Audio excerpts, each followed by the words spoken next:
கிறிஸ்துவுக்கு அன்பானவர்களே, இந்த நாளுக்காக ஆண்டவரை சோத்தரிக்கிறேன். உங்கள் மத்திய பேசும்படியாக ஆண்டவர் கொடுத்த கிருபைக்காக தயவுக்காக ஆண்டவரை சோத்தரிக்கிறேன். இந்த நாளில் வேதத்தில் ஆதியாகமம் 33ஆம் அதிகாரம் 4ஆம் வசனம் வாசிக்கிறோம். 20 வருஷம் கழிச்சு யாக்கோப்பு தன் மாமா வீட்டில இருந்து கடந்து வருகிறான். ஏசாவை ஆள் அனுப்புகிறான். சகோதரர் வருகிறான். அவன் 400 பேரோடு வருகிறான் அப்படி என்று சொல்கிறான். இந்த யாக்கோப்பு யாருக்கனவே சகோதரனை ஏமாத்திட்டு போனோம்ல, தன் தேவ சமூகத்தில் முழுது உட்கார்ந்து அழுது ஜோமணி தேவ இறக்கம் கிடக்குமே செய்தான். அவன் தன் சகோதரனை பார்த்ததுக்கு அப்புறம் அவனை முத்தம் செய்து கட்டி அணிச்சு முத்தம் செய்கிறான். உன்னை கண்டது என் தேவனை கண்டது போல இருக்குங்கிறான் தேவ பிள்ளையே. அதே போல 45ஆம் அதிகாரம் ஆதியாகமம் 45:15 யோசேப்பு தன் சகோதரர்களை அண்ணன் தம்பியை கண்டவுடனே அவன் என்ன பண்ணுகிறான்? கட்டி அணைத்து முத்தம் செய்கிறான். இந்த சகோதரர்கள் ஏமாத்தினவர்கள். யாக்கோபு சகோதரனை ஏசாவை ஏமாத்திட்டு போனவன். ஆனா யோசேப்பினுடைய யாக்கோபினுடைய பிள்ளைகள் 10 பேரும் யோசேப்பை ஏமாத்தினவர்கள், அவனை விட்டுப்பட்டவர்கள். ஆனா அதெல்லாம் பகையா எண்ணாதபடி தேவ பிள்ளைக்கு எத்தனை அண்ணன் தம்பி 20 வருஷம் 30 வருஷம் 15 வருஷம் பேசாம இருக்கீங்க.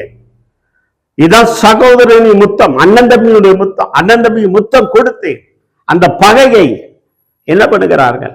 அந்த வெறுக்கிறார்கள். பகையை மறந்து விட்டார்கள். வெறுக்கணுங்க.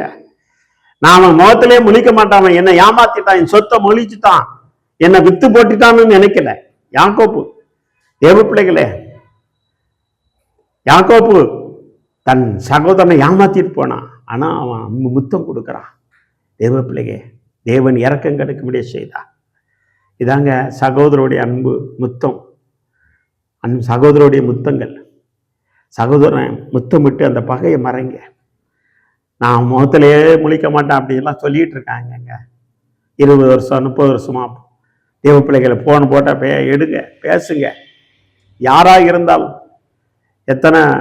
எத்தனை விசுவாசிகள் அப்படி இருக்கீங்க, எத்தனை ஊழியக்காரங்க அப்படி இருக்கீங்க, எத்தனை பேர் இருக்கீங்க. இந்த வார்த்தை கேட்டுக்கொண்டு இருக்க சகோதரனே, சகோதரியே, உன் சகோதரனை ஏமாத்தி இருக்கலாம். ஆனா ஆண்டவர் மறுபடியும் ஒரு சந்தர்ப்பம் கொடுக்கிறார். இன்னைக்கு நீ அவனை பார்த்து என்ன முத்தமிட்டு அவனோடு ஒரு ஒப்புரவாகு. அதான் அண்ணன் தம்பி தம்பி அண்ணன் கொடுக்கிற மொத்தம். அதே போல யோசேப்பு அண்ணமாருக்கு கொடுக்குற மொத்தம் பாருங்க எப்படி வருது பாருங்க. அவனை விட்டு போட்டாங்க 20 வெள்ளிக்காசுக்கு. ஆனாலும் பகையை எண்ணாதபடி,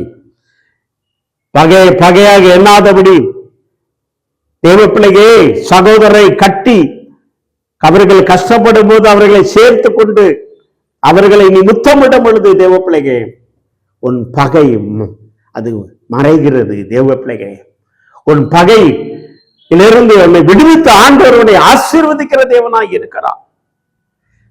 பாருங்க, அந்த யாக்கோப்பு கட்டியை அணைத்து முத்தமிட்டதுக்கு அப்புறம் அவன் சொல்லுகிறான், அவனை தேவனை கண்டது போல இருக்கிறான்.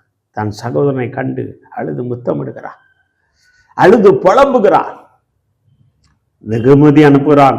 ஆனா வேதவசனம் என்ன சொல்கிறது? யாக்கோப்பு வந்ததுக்கு அப்புறம் ஏசா தன் உண்டான ஆசைகள் எல்லாம் விட்டு அவனுக்கு ஒரு தேசத்தை பிடித்து கொண்டு போய்விட்டான். காரணம் என்ன தெரியுமா? இது என் சகோதரனுக்கு உள்ள தேசம். தெய்வ பிள்ளையே, நீங்க அன்பின்னும் தான் உன் சகோதரரை கட்டி அணைச்சு நீ முத்தம் கொடுத்து ஒப்புருவானா தெய்வ பிள்ளைய உனக்கு கிடைக்க வேண்டியது கிடைக்கும், இல்லைன்னா கிடைக்காம போயிருங்க. அவன் 400 பேரோட மேற்கொள்ள வரணும்னு நினைக்கிறான். ஆனா தேவன் அதை இலகுவாக மாற்றினார். அவன்கிட்ட ஒப்புருவாகும், உன் சகோதரன்ட்ட ஒப்புருவாகும், முத்தங்கள் கொடுத்து அன்பின் நிமித்தம் ஒப்புரவாகும். அதே போல யோசேப்பு சகோதரர்களை அவன் பகையாக எண்ணவில்லை. உங்களை ஜீவனெல்லாம் காக்கும்படியாக தேவன் என்னை முன்னே அனுப்பினார் என்கிறான். நீ பெரிய அதிகாரம் ஆனவனே பழி வாங்குற எண்ணத்தோடு இருக்காத. உன் எளிய உன் சகோதரன் நினைச்சு அவர்களை கட்டி பிடிச்சான, அவங்களை முத்தமிடு. ஐயோ, நான் பெரிய லெவல்ல இருக்கிறேன், என் வீட்டு பக்கமே வரக்கூடாதுன்னு சொல்லி எத்தனை சகோதரர் இருக்கீங்க? இந்த வார்த்தையை கேட்டுக்கொண்டு தேவ பிள்ளைங்க, நான் யோசேப்பு ஒரு பெரிய அதிகாரி தானே, நீ கலெக்டரா இருக்கலாம், நீ யாரா எந்த கொம்பனா இருக்கலாம், ஆனா உன் சகோதரன் கண்ட சகோதர இடத்துல அன்பு கூறாதவன் காணாத தேவ இடத்துல அன்பு கூற முடியாது. எந்த கலெக்டரா இருந்தாச்சு சகோதரன் உன்னை தேடி வந்துட்டான், அந்த பகையை மறந்து அவனை முத்தமிட்டு அணைச்சுக்கொள். அன்னையோட பகை மாறணும். இல்லைன்னா கடைசி வரைக்கும் அந்த பகையா இருக்கும். அது உன் சந்ததிக்கே பகையா இருக்கும்.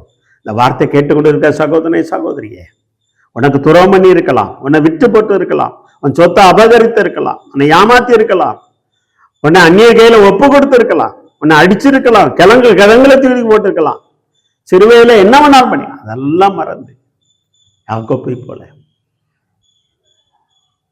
யோசிப்பை போல தேவ பிள்ளைகளே, நீங்கள் முத்தமிடுங்கள். சகோதர இடத்துல அண்ணன் இடத்துல முத்தமிட்டு ஒப்புவாங்கள்.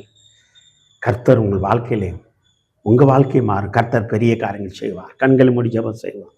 நல்ல ஆண்டு வரையும் கோடி சோதரனப்பா. யாக்கோபு தன் சகோதரரை முத்தம் செய்து ஆண்டவரே அழுதான் அப்பா.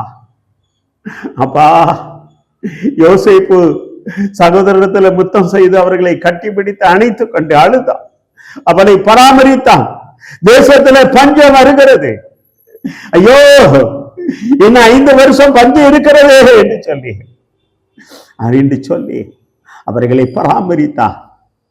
தேவ பிள்ளையே, உன்னை அதிகாரியாக ராஜாக்களாக வைத்திருக்க ஒரு சகோதரனுக்கு நீ என்ன செய்தாய்? நீ பகையை மறந்து அவனிடத்துல ஒப்புரவானாயா? இல்லைன்னா இன்னைக்கே ஒப்புரவாவு.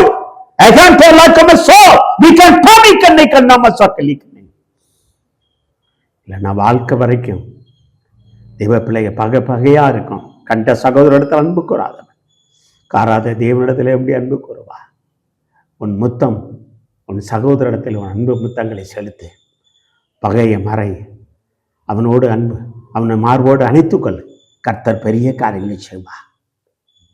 நல்ல ஆண்டவரே சோத்திரம். இந்த வார்த்தை மூலமா பேசின ஒவ்வொருமே உம்முடைய வல்லமை இறங்கட்டும். Touch the name of Jesus. உம்முடைய கரத்தில் ஒப்புக்கொள்கிறோம். என்னை அடுத்து ஆசீர்வதிப்பீர் இயேசுவின் நாமத்தினாலே. ஆமென், ஆமென், ஆமென். தேவ பிள்ளைங்க, ஏமாத்திருக்கலாம் சகோதரன், ஆனா அவனோடு போய் ஒப்புருவாங்கி அவனை கட்டிப்பிடிச்சு முத்தம் கொடுக்கும் பொழுது அந்த முத்தங்கள் தேவ பிள்ளைங்க அது ஆசீர்வாதமாக மாறும். அந்த முத்தங்கள் பகையை தீர்க்கும் தேவ பிள்ளைகளே. அதான் சகோதரனின் முத்தம். இதை நினைவு கூறுங்கள். கர்த்தர் பெரிய காரியங்களை செய்வார். ஆமென்.